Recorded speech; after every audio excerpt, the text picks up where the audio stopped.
Hello, my name is Noel Kingsbury, and with my colleague Annie Guilfoyle, we put on Garden Masterclass. We thought we should put this little introduction to Garden Masterclass together for those of you who've not come across us before but have arrived at our YouTube channel. We aim to put on one-day educational events with the most creative and innovative people in the garden and landscape world up and down the British Isles, and that includes the Republic of Ireland. We've also started looking at putting on events on the European mainland, and this year we had one planned in France, one in Germany, and 3 in the Netherlands. Of course, our physical events this year are having to be rescheduled, but we're trying to do what we can online. Our events take place in garden environments where there's plenty to look at. And here we've got Nigel Dunnett, for example, in Trenton Gardens, discussing with a group the planting he has put together there. Or Sarah Price, the award-winning garden designer, talking about using drawing as a design tool at Treberwith Nursery in South Wales. Here, Marina Christopher, who runs a wonderful perennial nursery in the southeast of England at Parham House, talking about how she puts together perennials for effective planting design. And landscape architect and urban sketcher Liz Ackley talking about using drawing as a design tool for people in the landscape and garden design business. Since coronavirus has constrained what we do, we've gone online. Increasingly, we are hoping to run in-depth webinars. However, for the moment, what we're offering is every Monday and Friday at 4 o'clock London time, a broadcast, round about an hour, with information, education, and some entertainment. We talk with somebody from the garden world, we look at what they're doing, perhaps sometimes we'll have a panel. So far, we've had people from Britain, Ireland, Italy, and the United States. We've got plans to speak to people in Argentina, Ukraine, Lithuania, Japan, New Zealand. So we are pretty global. Our aim is to bring together gardeners all over the world to share experiences and see us through this difficult time. If you'd like to keep in touch, do please look at our website, or if you want to receive our occasional email newsletter, then do send us an email to gardenmasterclass@gmail.com and we'll put you on our mailing list, which of course will go no further than us. So we hope to meet you online, and hopefully one day we may even meet you in the flesh. Goodbye, stay safe and enjoy this particular recording.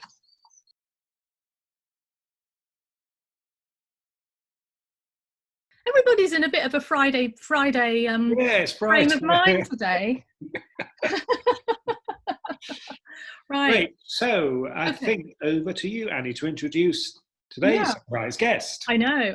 Okay. Yeah. So we've just done a bit of housekeeping, so that's great. And also, I just wanted to mention last week we had Bill Thomas from Chanticleer on, and I noticed today that on the Chanticleer do have a YouTube channel that you can get to from their website, and today the movie is of their Camassia meadow, which is just breathtaking, utterly breathtaking. So do go to the Chanticleer website and or just look at Chanticleer on YouTube, but it's just a lovely film of the whole garden, but particularly of the Camassia meadow. So yeah, please try and take some time to do that.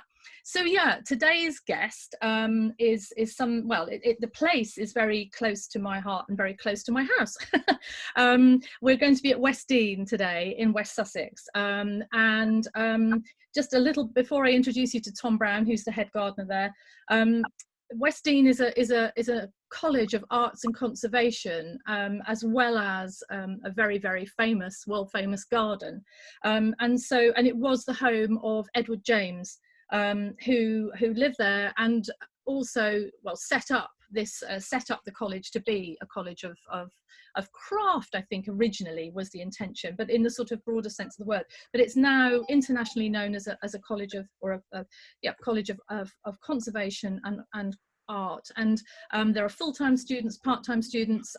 You can study everything from fine art to jewellery to blacksmithing to you name it. I mean, it's an amazing place, and I'm sure many people listening today have been and sampled the wonderful courses. Of course, like most places at the moment, it's under lockdown, which is just so sad. Yeah, so until further notice, it's going to be under lockdown, and so we need to just keep an eye on what's happening. Anyway, Tom, are you there somewhere lurking? Hi, Annie. Hi, Tom. Hi. So this is Tom Brown, and Tom is almost a year to the day head gardener at Westdean. Is that right? Yeah, very much. Been here about a year. Quite different in the garden today than it was a year ago, but yeah, about annual anniversary. Yeah, we've got lots of noisy people listening today, Tom. So you just have to bear with us while we get people to mute their screens.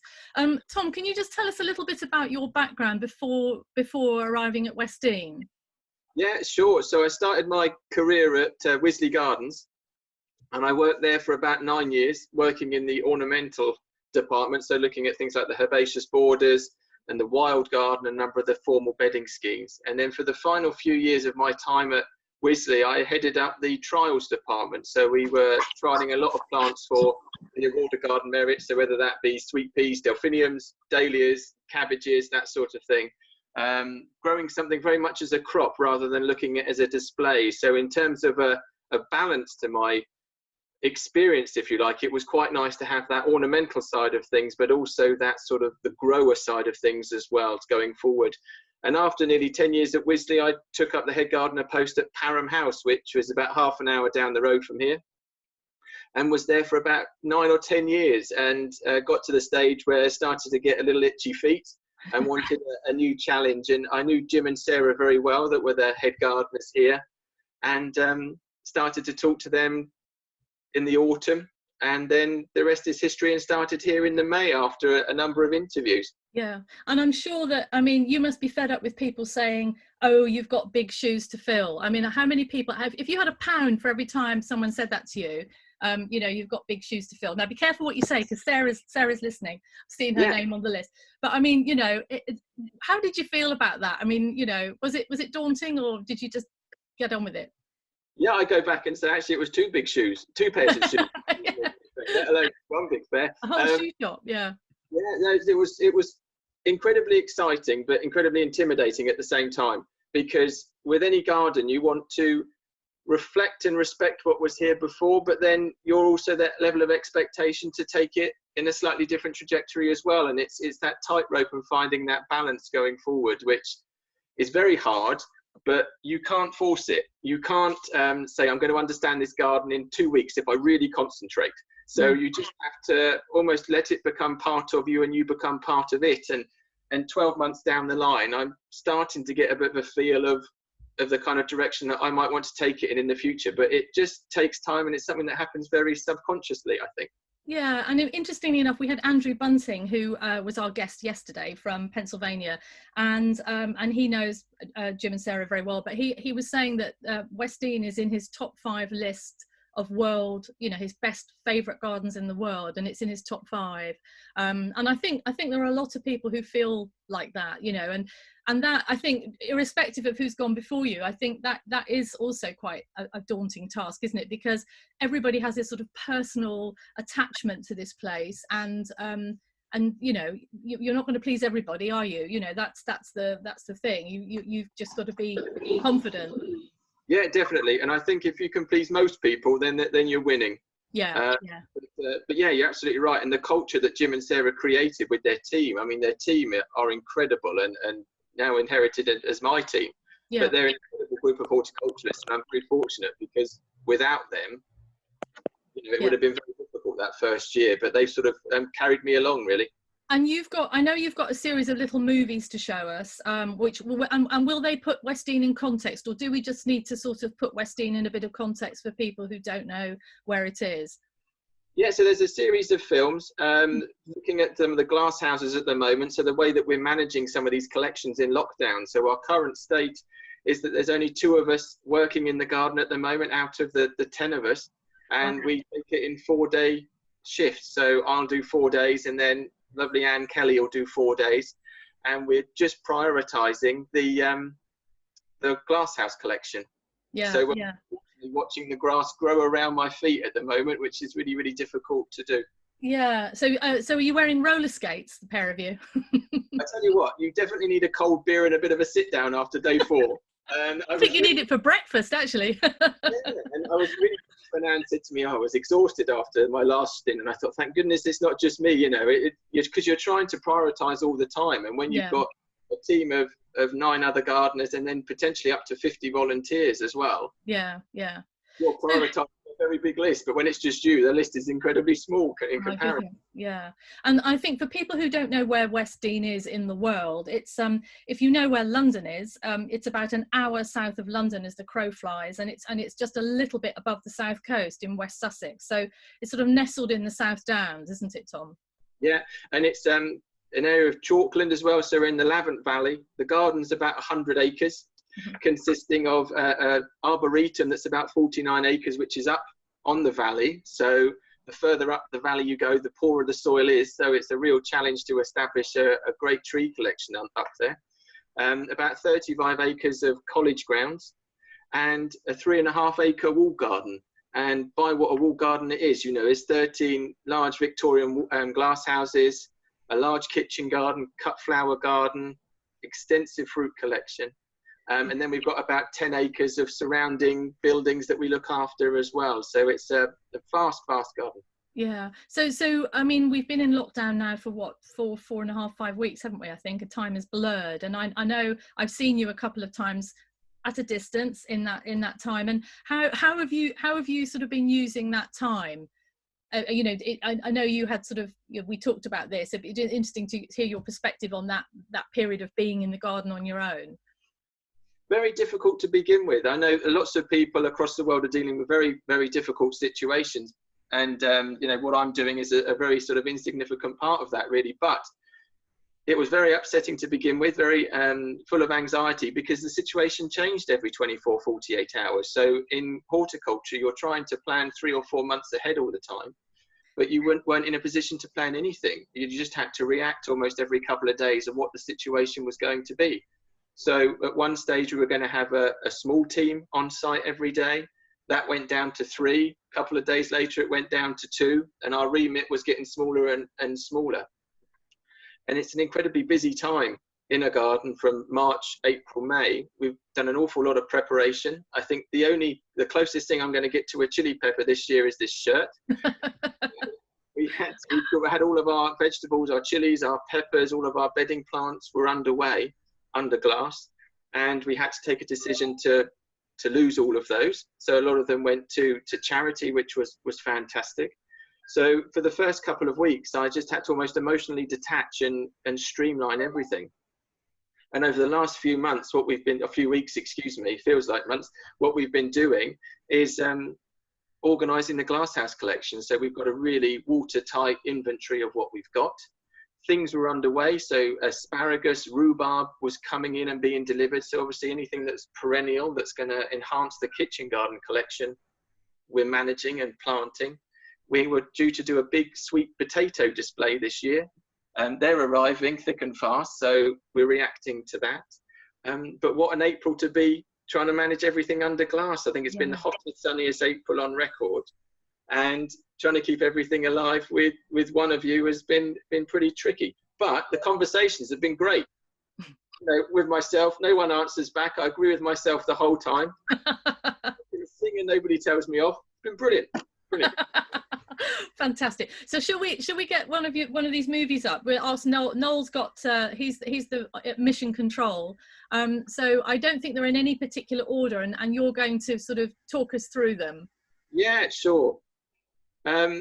So with the lockdown, one of the things that we're managing are a number of the collections. So we had to make decisions with something like the heliotrope collection, which we're coming up to now. So we've got a lovely heliotrope collection, but with this year, we've almost written off the displays. So we're looking at perpetuating that collection for next year and looking at taking cuttings July, August time. So each of the heliotropes, we put 3 pot plants into a pot and are growing them along now, and they are cracking at this time of year. And the one at the end is Heliotrope Reader, which has got incredibly long stems.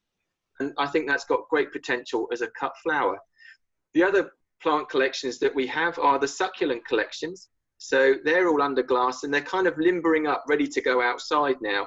It's going to get quite cold this weekend, but towards the end of the month, they'll be going outside. But this lockdown's given me a real opportunity to catalogue and put an inventory together of all of those. And then finally, our Pelargonium collection in this house. So we've got about 85 different Pelargoniums, and we had huge ambitions to have a big Chilean Pelargonium display this year, which we then had to shelve, and then just hold on to 3 plants of each, grow them in these terracotta pots, pop them outside with the view of having that stock for displays in the future. So we just really whittled everything down to make sure that the heart and soul, the collections of the gardens are all intact. And at the end of the month, I'm hoping that we're going to do a magazine article on these collections and look at the Pelargoniums in particular, because it's a cracking selection of plants that has been built up over a number of years. And that's the big gardener, that's what you've got to look after. Yeah, and the scent from those heliotropes must be amazing in there. It's fantastic, especially opening up that glasshouse first thing in the Sorry. Really? People, we've still got people who are unmuting their screens. Could you please keep your screens muted? Sorry, Tom. That's fine. So that's okay. The main concern is those collections, because with things like seedlings, bedding plants, vegetables, you will grow those again. That's not a problem. Some of these varieties that just aren't commercially available, you've got to look after them. Yeah. So where are we now? Which glass house are we in now? So we're now in house 16, which is or 15, excuse me, which is our tender fern display. So we've been going through doing a lot of potting and splitting, and we've moved on to a peat-free compost this year. So we've moved on to a Melcorp product, and it's very interesting to see how different plants are responding to that peat-free medium. And it seems for the first few weeks that plants sulk a little bit, and you've got to water them quite regularly to sort of almost flush it through. And then after 3 weeks, they sort of decide that they're quite happy, and then they're going to start growing. And because the medium is quite nutrient rich, they really then kick on some vegetative growth. So it's worked very well. But these ferns that we've got, the temperature range in the house is normally about 15 degrees to 25. It's a north-facing house, and they're just starting to sort of come into their own. But again, with this lockdown, rather than display the plants, they're all grouped by genus and by type as well, just to help manage. Yeah, that particular glasshouse is one of my favourites, actually. I really love that. There's something really cool about it in 2 senses of the word. It's just so beautiful, and all of the fresh green in there. And they'd normally be peppered with lovely pink streptocarpus, but of course the streptocarpus in another house, and they're just not, we're not looking at the aesthetics, which is actually quite a strange thing to be doing as a gardener, because that's normally one of your focal points really, and your main focuses. So a couple of questions before we start the next movie, Tom. Are the Pelargoniums suited especially to terracotta pots? Well, in a lot of ways, the displays, the pot is just as valuable as the plant is. So we try and have these handmade terracotta pots to show off the displays and make the pots as much part of the display as the plant. Terracotta is lovely because it does allow the roots to breathe a little bit more, and tends to keep the roots a touch cooler as well. But predominantly is an aesthetic, and if we're dealing with Victorian houses, then we want to be respective of that. Yeah. And so what are we looking at now? We're outside, aren't we? Yeah, so this is one of our sections of cold frames, and this illustrates the collections. So where we'd grown a number of the verbenas, salvias, penstemons that were going to go and adorn all the borders and cutting garden, we've had to scale that right back to just retaining 5 of each of the tender perennials, so preserving the collection.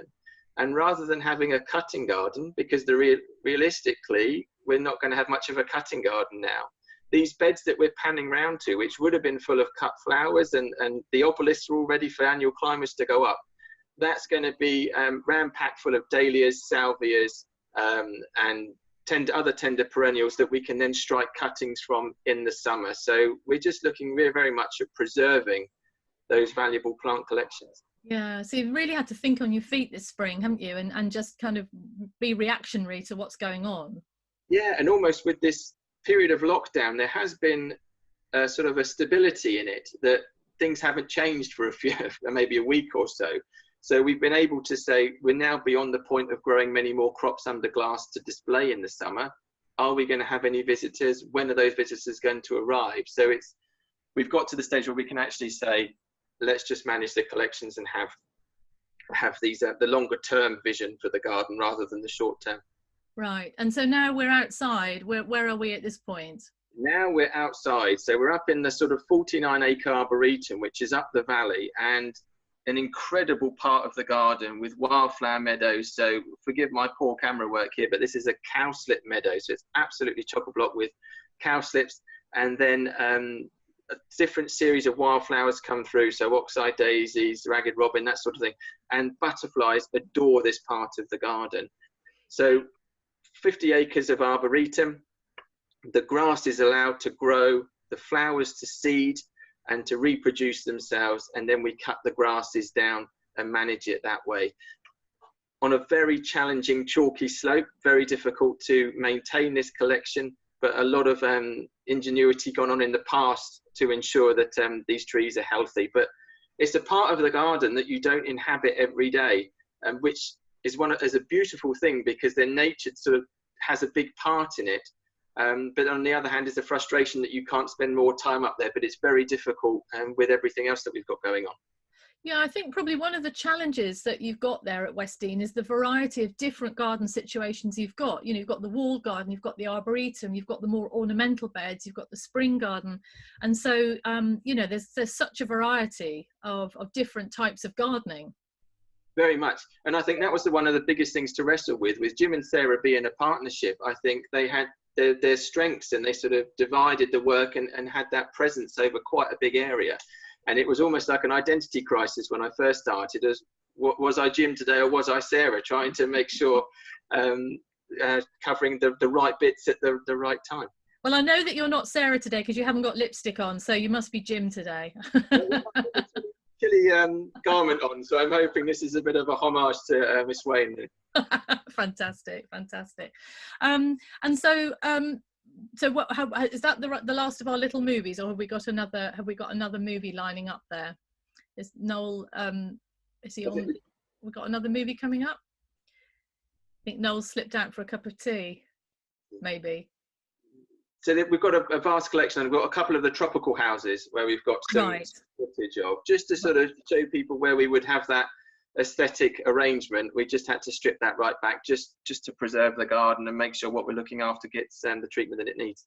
And also, I suppose one thing we should talk about is the relationship between the college and the gardens, because of course the gardens are, you know, ornamental. They're there for show and display and for people to enjoy, but the college actually uses the college or uses the gardens as well.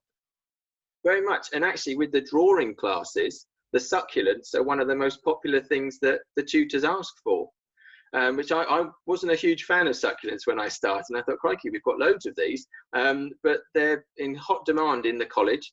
And also with things like gourds and cucurbits, you know, they're incredibly intricate. And when it comes to trying to draw those in the college, that's very important. So every week, pretty much around the Thursday, Friday time, we will send a couple of trolley loads of plants and vegetables up to the college to inspire the artists and the people on the courses. So this is a still shot of the begonia house from last year. So we've got a lot of begonias in here and coleus. And again, with these begonias, one of the most important jobs was to preserve the diversity of those begonias. And I had heart palpitations a few weeks ago because some of these begonias are the size of dinner plates, these tubers. I thought, I'm not going to be able to get these into pots. So a lot of head scratching and a bit of YouTubing. And I decided to get a bit busy with the old wood saw. And it was a case of cutting them into sections and allowing them to callus over a day or so and then pot them. And it was the longest sort of 10 days, 2 weeks of my life waiting for these things to wake up and show some signs of growth. And thankfully, they're all up and away now, and I can look back with a bit of confidence and say, I think I got away with it, touch wood. So what part of them were you cutting? You're cutting through the roots, are you saying, or what? The big tubers, yeah. Oh, the big tubers, yeah. There's no dinner plate size, really. Right, yeah.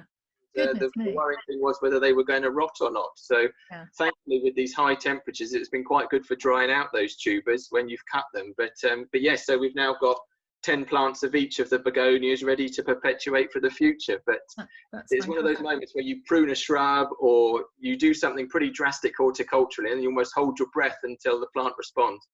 Yeah, and of course, you know, with the climate and what's happening at that, you know, that time of year and everything. I mean, it's all, there's all sorts of forces of nature there as well that you've got to work with.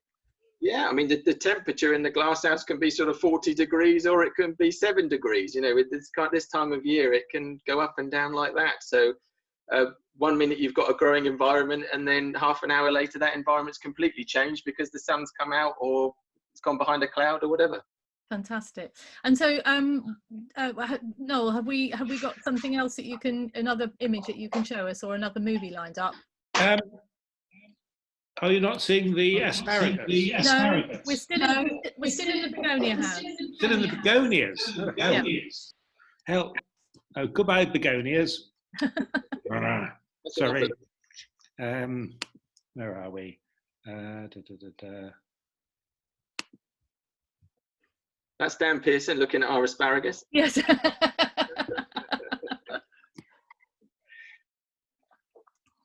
No. We obviously have little gremlins in the machine today. Sometimes everything runs as smooth can be, and sometimes there are little gremlins in the works where things don't quite run so smoothly. Okay. So it's another small video here, and this is a recently refurbished house. And this is mostly our foliage plants, so all the aspidistras and asparagus and the ivies. And I've been playing the auricula game. So that's our auricula collection there. And a number of them were sort of unknown what the different cultivars were. So as they're flowering, they're being grouped. So that just goes to have to show how lonely and how sad lockdown is as a head. That is one of the highlights of my day, to play the auricula game. Well, and trying to identify them or trying to group them. Yeah, so when they start to flower, you can, okay, you know, your honey or your rowena, whatever you are, you can then group together, so then you can label them and then you've got them for future years. Yeah, gosh. Yeah. And I know when you were at Parham, you did actually do a lot of trials as well. Every year you'd have a sort of a themed trial, plant trials. Yeah, so I got very frustrated buying things online that they weren't really what you'd hoped they were. So the colours were completely skewed. And when you were putting a colour scheme together, it was very frustrating that something that you thought was going to be dark purple ended up being a baby pink, for example. So having done some trial work at Wisley, I then brought that back to Parham.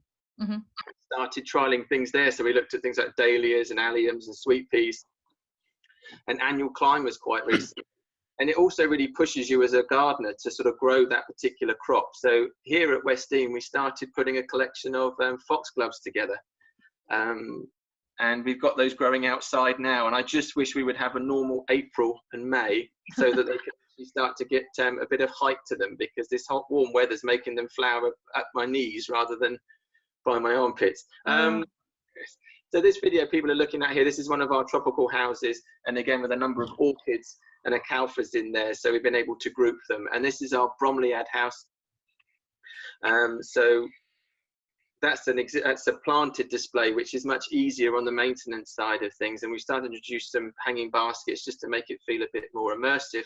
But obviously it just gives you an idea of the range of glass houses and the range of plants that we cultivate. And one of the sort of silver linings of this is, as a head gardener, a new head gardener, been able to get to grips with this vast collection and really start to understand it a lot more, where I wouldn't necessarily have had the same amount of time to do that. So there has been some benefits to it. Yeah, I suppose you do just have to make the most of the time that you have there. We've got a couple of questions while we wait for the next film. Oh yeah, somebody had missed the name of the peat-free compost that you use there.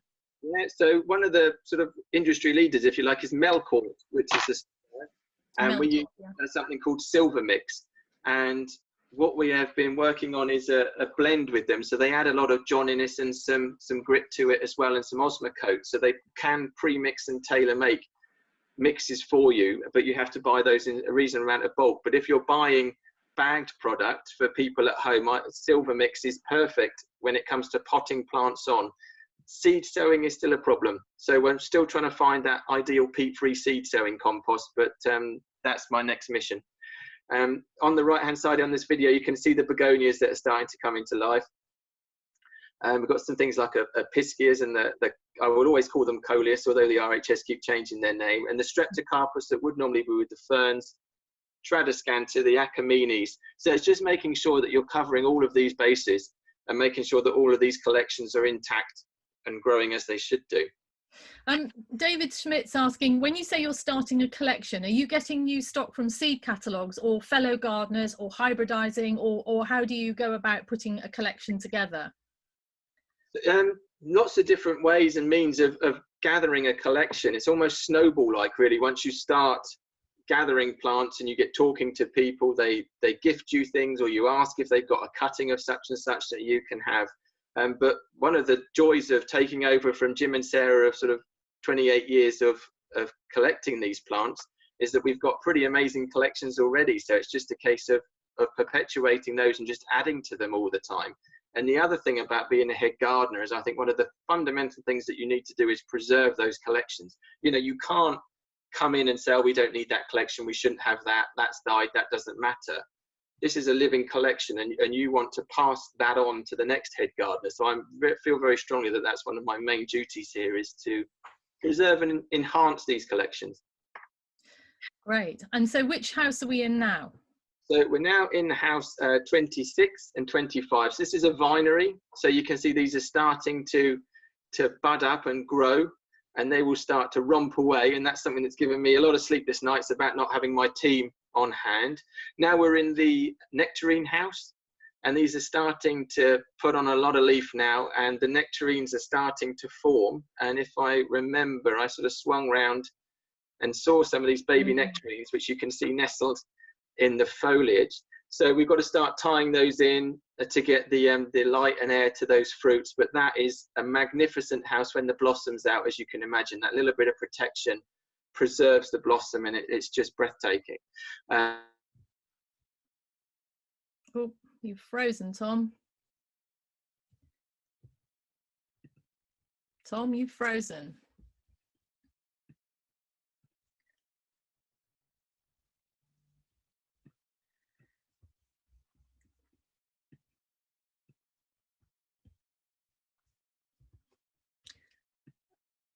I can't hear you, Tom. I don't know if you're frozen for everybody else or not. We store some fruit, and we've also started to sell secondhand books in there, which is a lovely way that people can interact with the garden. So one of the things going forward, I think, is to try and find ways where people can visit a garden and almost understand it and become part of it. And any way you can get that interaction between your visitors, I think, is really important. So people donate books, they come in and they buy secondhand books, and it's just a way of making their experience a bit more special. I was kicked out there for a minute because I've missed a little bit there, but hopefully you carried on with everybody else, so that's good. So now we're down in the spring garden, and again, talk about diverse parts of the garden. This is an area called Dog's Graves, which is a very dry gravel-based planting. And as we pan around, you can see the parkland that's at the back of the garden there, which is such a beautiful borrowed landscape.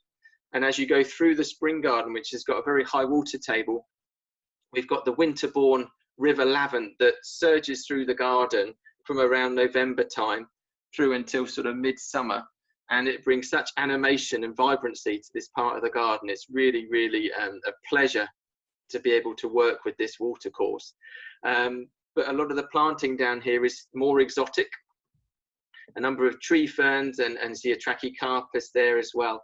So it's a different feel, and lots of summer houses with the thatched summer houses too.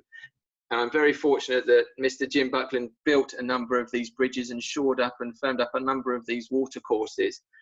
So, I mean, I'm bad enough changing a light bulb, so the thought of being able to do any sort of hard landscaping like that would be a disaster. So I'm very fortunate that Jim left everything in such good order. And as you come round from the spring garden, we've got another lovely feature in the Laburnum Arch here. And you can just see how intensive the garden is and how much care it needs. And that's why with this current situation, for the first few weeks it's been okay, but the longer it goes on, the more time it's going to take to get this garden back in the way it should be. Yeah, yeah. And at the moment, there's no word about when the college is ready to open. We just don't know, do we? I mean, it's an ongoing situation. Very much, and I think it's the safety of people that's the biggest sort of question, really. So, for example, where you've got a team of gardeners that are sharing facilities, sharing tools, tractors, how do you make sure that all those people are safe? We're very fortunate with just the two of us here at the moment that we can sterilize everything when we're finished, and you leave a garden for 4 days for someone just to inhabit solely. But when you've got lots of different people in a small space, that's going to be the challenge. Yeah. Now, a few minutes ago, I got kicked out, and what that's done is it's wiped the questions out of the chat box. So if anybody has got a question that didn't get answered, if you could quickly type that in again. I don't know why I was actually booted out, but there we go. So if you do have a question, please type it in again. Sorry. So Tom, we're in the pergola at the moment here, aren't we? So we're in the recently restored sunken garden and up into the 100-metre Arupito pergola, goodness me. So into the pergola, you can see the intricacies of the way the climbers have been trained over many years, and this was restored after the 1987 storm. And someone was saying to me the other day that actually that 87 storm ended up being a real opportunity for gardeners, in the sense that it knocked out a number of the woody species, big trees, opened up areas for new planting.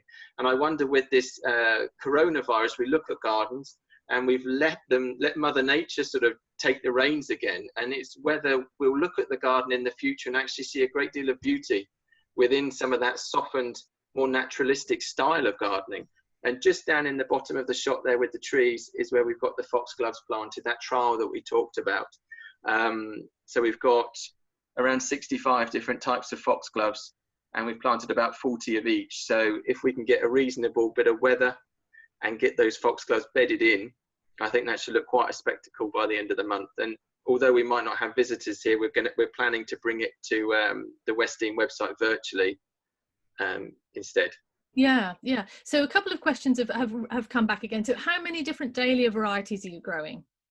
We've got about 20 different dahlia varieties that we're growing, ready to plant out, say, at the end of the month. But when I was at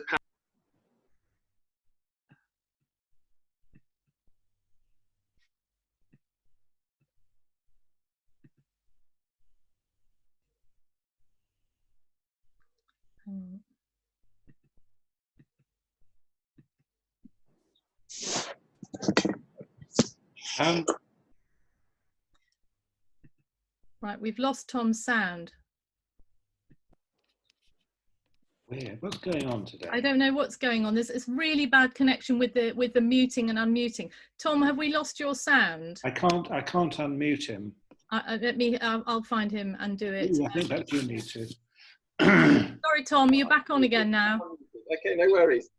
Dahlias, yes. So we're growing about 20 different types of dahlias, and there's an amazing grower locally called Richard Ramsey from Withy Pitts Dahlias, and he supplies Covent Garden. And I was very fortunate to work with him at Parham, and he and I identified about 50 cut flower types, particularly water lily dahlias, that I'm hoping that I'm going to be able to enhance the collection that's here and do a lot more work with dahlias as well, because they're such good value. I mean, they flower from sort of June right the way through until the frost, although they start to slow down towards the end of the year. But what other plant can you rob of all of its colour and then the following week have another armful of flowers? Absolutely, absolutely. And then Annie Peckham said she's got a very nerdy question for you. She said she was fascinated by Fergus Garrett's weekly list of things to do in the gardens at Dixter, and how in a normal year do you manage the tasks given and all the different collections and conditions? So ideally, when we've got the full team here and they're flowing freely in their different areas, they've all got areas of responsibility. So what I'll do is every week sort of catch up with them and say, how are your areas doing? Where are we with the kitchen garden, the fruit, with the collections here? And in everybody's garden, whether it's 10 square meters or 100 acres, it's always a case of prioritizing. And so you're looking at all the list of things that you would like to achieve, and then the short list at the top of the things that you need to, and then halfway down the things that you'd like to. So you're constantly judging and prioritizing. And the weather's got a huge part to play in it as well. So if you're going to have a couple of really foul, wet days, then you look for work, maybe under glass, maybe in the sheds, that are going to save you some time in the future. Yeah, yeah. So under normal circumstances, your team is how large? 9 of us, including a couple of trainees. Right, right. And sorry, and a couple of people have asked, where do you source your terracotta pots? Who makes those? The Witchford pottery, a very good sort of terracotta throwers, and the other one is East Meon pottery. Right. Okay. Yeah. Yeah. East Meon is not that far away from Westdean, and Witchford is in the Cotswolds, isn't it? Yeah. Yeah. So yes, you get the handmade pots and you get the machine made pots as well. Both of them have got place. You obviously got the different costs involved, which you need to weigh up. But one of the things that we look at from a hygiene point of view is washing all of the terracotta pots after they've been used and disinfecting them, drying them thoroughly. So yeah, you look after the assets that we have. Yeah, and going forward, Tom, I mean, I know that, you know, there were a few trees that had to come down because of you know, the fact that they got to the end of their life, really, and they've got problems and things, and you're removing some of the shrub areas. What sort of ideas have you got going forward about developing the gardens over the next 2 or 3 years or further down the line? So really unfortunate when I first started here. I think within the first few weeks, a really majestic large cedar on the main drive decided to die, and it did it quite spectacularly. It just, all of its needles went brown, and I got a bit of a reputation as being the tree destroyer, really, because a number of trees succumbed in my first few months. Obviously you react to that and you have to then manage the landscape afterwards, but there's a large roofing project on the college roof at the moment which is all coming down, and that's going to reveal a landscape that's been under scaffolding for a couple, 2-3 years. And I think that's a real opportunity to look at something a bit brave and a bit different. And I got a phone call last winter from a lady not very far away from here, had a 5-acre prairie garden, and she wanted to reduce it down to 2 acres. And would I be happy to go and collect 3 acres worth of prairie plants? So the whole team and I went off in a little fleet of vans, and we went and collected the most amazing selection of prairie planting. So I'd like to do something with that, I think, around the college, and we're just looking at the logistics of doing that, but then keeping it very much within that sort of surrealist Edward James style. So lots of fun thoughts going through at the moment. And although there's areas of the garden that I'd like to develop, when a load of scaffolding comes down, it forces you to then deal with that particular part. So there's lots of things bubbling away, but I think the priority will be to make that area around the college as good as it has been before. And that will be a real lot of pressure, because obviously that's going to be a big area that everybody's going to see, but a real opportunity to have some fun and do something quite dramatic.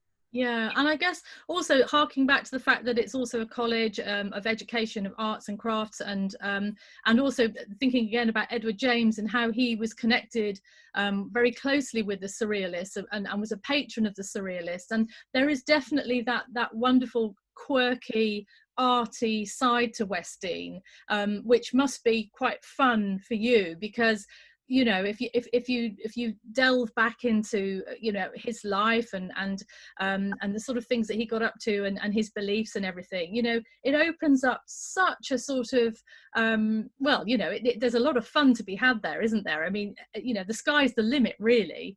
Yeah, very much. And I think when I came for my interview, one of the directors said to me they wanted to create something very horticulturally and artistically unique, which I think was a really exciting sort of remit to work with. And I think one of the big challenges in gardens nowadays is that generic approach. So for example, if people are coming to a garden and they say, oh, the playground's over here, the restaurant's here, the climbing frame, whatever it is. And I think one of the things as head gardeners we've got to do is look at what's very special and unique about our own gardens and preserve and enhance that, because otherwise there's a danger that those quirky gardens are going to get steamrolled in the TripAdvisor movement. Yeah. And you know, you've got to look at what's very unique and unusual about your garden and just cling on to that, because there is a danger otherwise that we're going to lose that. Yeah, and the thing is that Westdean is very cherished by a lot of people, a lot of local people. I mean, a lot of people who live in a sort of 10, 15, 20-mile radius of Westdean go to Westdean because of the gardens. Then people fly in from all over the world and all over the British Isles to go to the college. And it is sometimes the two, you know, it needs a little bit more integration, doesn't it? I think, you know, the people have different views and aspects of Westdean, and it's sort of showing people the two different sides of Westdean, or the multi-sides of Westdean. The fact that it is a progressive art college, and it is also an amazing collection of different types of gardens and excellence of horticulture, and then this sort of education over the top of all of that, which is, it's very exciting, isn't it? You know, very unique, really. And that sort of, that differentiation between the college, the gardens, the park, actually, if you start calling it Westdean estate as a whole, I think that's a much better way to look at things, because it is a community, it is a big space.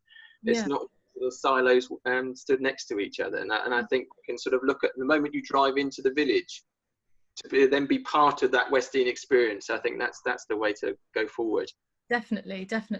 Well, it's been fantastic, Tom. I mean, I don't know if there's any last minute questions that people want to ask Tom, because we did have a couple of little glitches where a few of my questions disappeared out of my question box. I don't know, there's been a little gremlin in the machine today. I don't know quite why. It's Friday afternoon, I think. Perhaps it's bank holiday. Zoom's been sort of reacting to bank holiday situation. But sweet peas, any good recommendations this is from Tracy up in Scotland? Yeah, if Tracy goes online and has a Roger Parsons sweet peas, he's got the national collection, and he's got some wonderful varieties there. But the three that I've grown this year are Gwendolyn, which is a lovely long stem pink one, Spencer type, Charlie's Angel, which is a lovely blue, and Clotted Cream, which is a cream coloured one. But I trialled a few of them at Param. We had about 50 different types, and those were the three that really stood out for me, and they're the ones that I'm growing here. And sorry, Tom, go on. Yeah, I'm just fighting a pigeon to try and let them grow at the moment. Every time I sort of water them and grow them, a pigeon comes along and has a nibble, so I'm having a bit of a chat with a pigeon about them, but ultimately they should be fine. Yeah, that's good. And also I suppose also we ought to point out really that you know, being the college and an arts and crafts college, but also we do, and my role at Westdean is programming the garden courses, and not under normal circumstances there's a huge range of garden courses, everything from planning, design to horticulture, pruning, topiary, and even things like kokedama and floristry. You know, I mean, it's a huge range. And Tom, you're involved with the teaching of that, which is wonderful.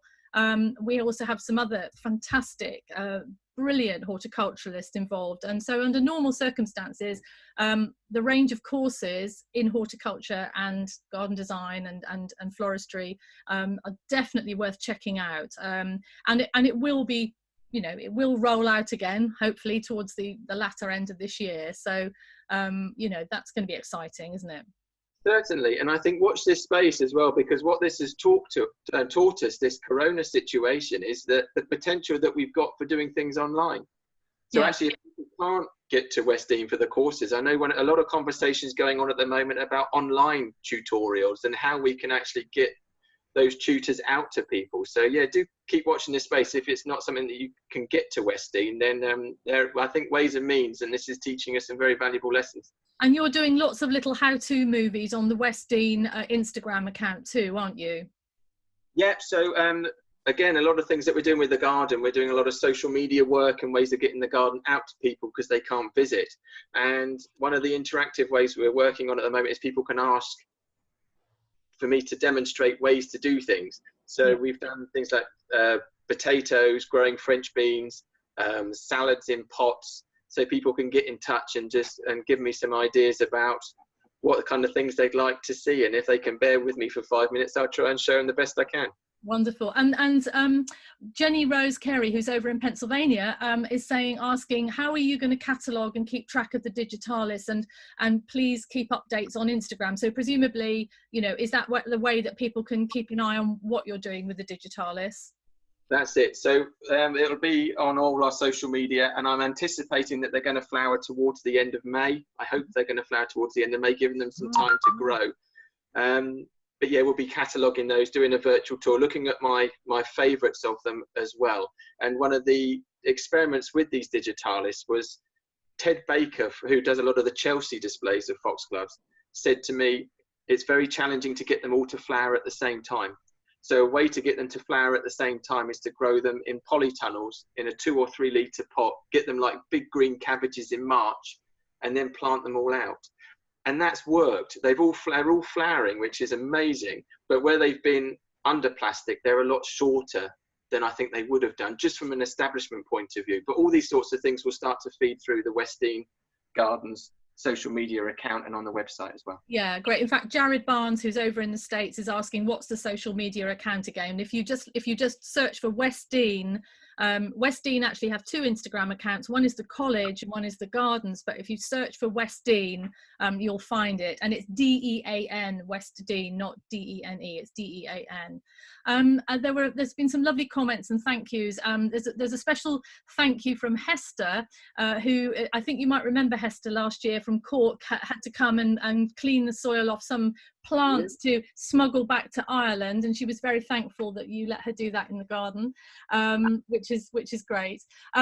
Just to say, will you be doing different trials every year? Will there be something new every year that you're planning to do?